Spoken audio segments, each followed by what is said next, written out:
मामले पर supreme court में अहम सुनवाई हुई। सुप्रीम कोर्ट ने निचली अदालत की सुनवाई पर फिलहाल रोक लगा दी है। जनवरी के दूसरे हफ्ते में अब मामले की सुनवाई होगी। सुप्रीम कोर्ट ने एडमिनिस्ट्रेशन को शांति व्यवस्था कायम रखने के लिए निर्देश दिए हैं। सुप्रीम कोर्ट ने सर्वे रिपोर्ट के लिए कहा है कि वो सीलबंद लिफाफे में रखी जाए और साथ ही साथ सर्वे रिपोर्ट को खोला नहीं जाएगा, ये सख्त आदेश दे दिए गए हैं। संभल पर निचली अदालत की कार्रवाई पर फिलहाल रोक लगा दी गई है। जनवरी के दूसरे हफ्ते में अब मामले की सुनवाई होगी और सर्वे के आदेश को चैलेंज देने वाली याचिका पर हाईकोर्ट जाने के लिए याचिकाकर्ता को कहा गया है, यानी आप हाईकोर्ट में जाएं, ये सख्त आदेश दे दिए गए हैं। सुप्रीम कोर्ट ने याचिकाकर्ता से पूछा कि आप हाईकोर्ट क्यों नहीं गए हैं, तो ये तमाम बातें सुप्रीम कोर्ट से निकलकर आ रही हैं।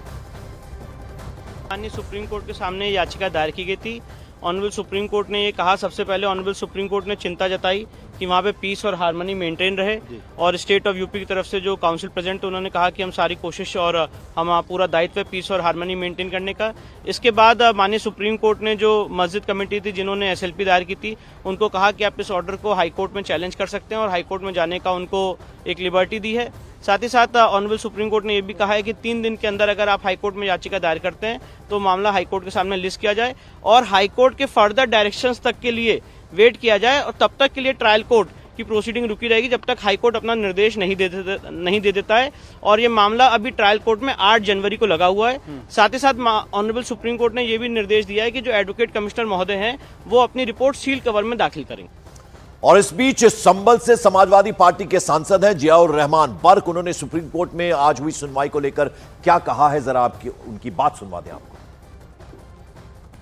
सांसद जियाउर रहमान बर्क हमारे साथ हैं। जियाउर साहब, आपने देख लिया होगा कि किस तरह से सुप्रीम कोर्ट ने रोक लगा दी है जो कुछ संभल में सर्वे की कार्यवाही चल रही है। देखिए, हम लोग जो है सुप्रीम कोर्ट गए थे और इसी उम्मीद और इंसाफ के लिए गए थे कि वहाँ से हमें इंसाफ मिलेगा और मैं शुक्रिया अदा करता हूँ कि वहाँ सुप्रीम कोर्ट ने एक बहुत अच्छा जजमेंट दिया है। और जो हमने SLP दायर की थी, जबकि आमतौर पर दायरे सुप्रीम कोर्ट इसको सुनता नहीं है, लेकिन उन्होंने बहुत अच्छा जजमेंट दिया कि अगली सुनवाई तक कोई किसी रोक लगा दी है निचली अदालत पे, किसी प्रकार की कोई सुनवाई नहीं होगी। जो रिपोर्ट है उसको सीलबंद लिफाफे में रखा जाएगा और उसके साथ साथ प्रशासन को हिदायत की है कि वो न्यूट्रल रहे और आने वाले उसमें इंशाल्लाह मुझे उम्मीद है कि हमें आगे भी इंसाफ मिलेगा। कोर्ट ने तो कह दिया कि प्रशासन को न्यूट्रल रहना चाहिए, क्या आपको भरोसा है कि कोर्ट के बाद अब वही प्रशासन उम्मीद है कि अगर प्रशासन न्यूट्रल नहीं रहेगा, फिर भी पार्टी बनेगा, तो कोर्ट उनके खिलाफ सख्त कार्रवाई करेगा। सुप्रीम कोर्ट के बात भी उनको मानना पड़ेगा, नहीं मानेंगे तो इंशाल्लाह मुझे उम्मीद है इसका परिणाम सर्वोच्च न्यायालय का ये मुस्तकिल है। मेरा आखिरी सवाल आपसे कि आप लोग मांग करते रहे हैं कि ये DM SP कमिश्नर के रहते कोई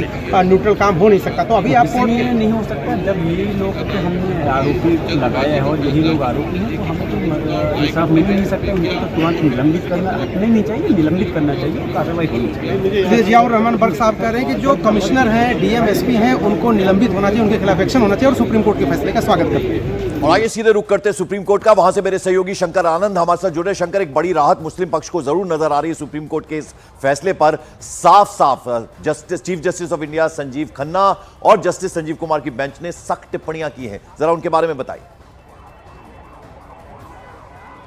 निश्चित तौर पे देखिए पंकज, आज जिस तरह से आज सुप्रीम कोर्ट में संभल शाही मस्जिद मामले पे आज जिस तरह से सुनवाई हो रही थी, इस मामले पे 3-4 जो महत्वपूर्ण जो दिशा निर्देश आज कोर्ट के द्वारा दिए गए हैं कि सबसे पहला था कि संभल में कानून व्यवस्था को बनाए रखना है। जो शाही मस्जिद का आसपास का इलाका है और उसके आसपास में जो तमाम पक्ष हैं, वहां पर अमन चैन को बनाए रखना सबसे महत्वपूर्ण जिम्मेवारी है। तो इसके लिए एक दिशा निर्देश जो है वो कोर्ट के द्वारा दिया गया है। इसके लिए अमन कमेटी को गठन करने का भी एक दिशा निर्देश दिया गया है कि अमन कमेटी का तैयार किया जाए, जिससे कि दोनों पक्षकारों के बीच में एक अमन और शांति जो है वो बनाए रखा जाए। इसके साथ ही जिस तरह से मुस्लिम पैरोकार के द्वारा जिस तरह से कहा गया था कि जिस तरह से सर्वे करवाया गया, वो सर्वे की जो प्रोसेस है वो सही नहीं है, तो इस मामले पर कहा गया कि जो उसका अभी तक का जो रिपोर्ट है उसको सीलबंद ही रखा जाए। और इस मामले पर एक सवाल कोर्ट के द्वारा भी उठाया गया है कि इस मामले पर आप सीधे निचली अदालत से सुप्रीम कोर्ट कैसे आ गए।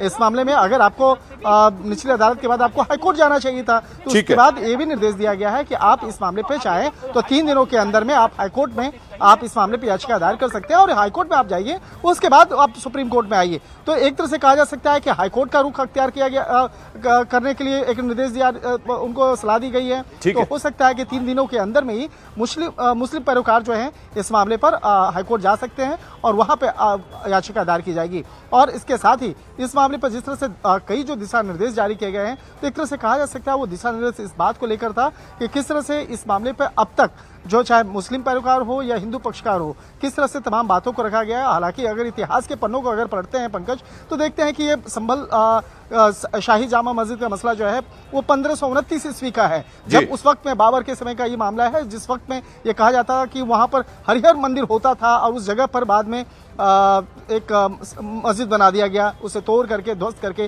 तो ये जो मसला है, ये मसला पिछले कई सालों से चला आ रहा है, लेकिन जिस तरह से इस मामले को लेकर पहले वहां पे लोअर कोर्ट में मामला गया और सर्वे की मांग को लेकर जिस तरह से वहां पे संभल ऐसे जो निचली अदालत है बाकायदा वहां बिल्कुल मामला गया, लेकिन जिस तरह से सर्वे किया गया, हालांकि जो पहला सर्वे था उसी सर्वे के दौरान में जिस तरह से वहां हंगामा बरपा, तो उस बात को लेकर आज कोर्ट के द्वारा काफी दिशा निर्देश जो हैं वो जारी किए गए। चलिए शंकर आनंद, बहुत बहुत शुक्रिया इस तमाम अपडेट, इस जानकारी के लिए। तो जैसा अभी हमने आपको दिखाया कि जो सुप्रीम कोर्ट का आदेश आया उस पर जियाउर रहमान बर्क जो सांसद हैं उन्होंने क्या कहा। अब जरा कांग्रेस की बात करें तो कांग्रेस सांसद हैं इमरान मसूद, उन्होंने आज सुप्रीम कोर्ट में जो कुछ सुनवाई हुई उसको लेकर उन्होंने भी कुछ कहा है, जरा उनकी बात भी आपको सुनवा रहे हैं।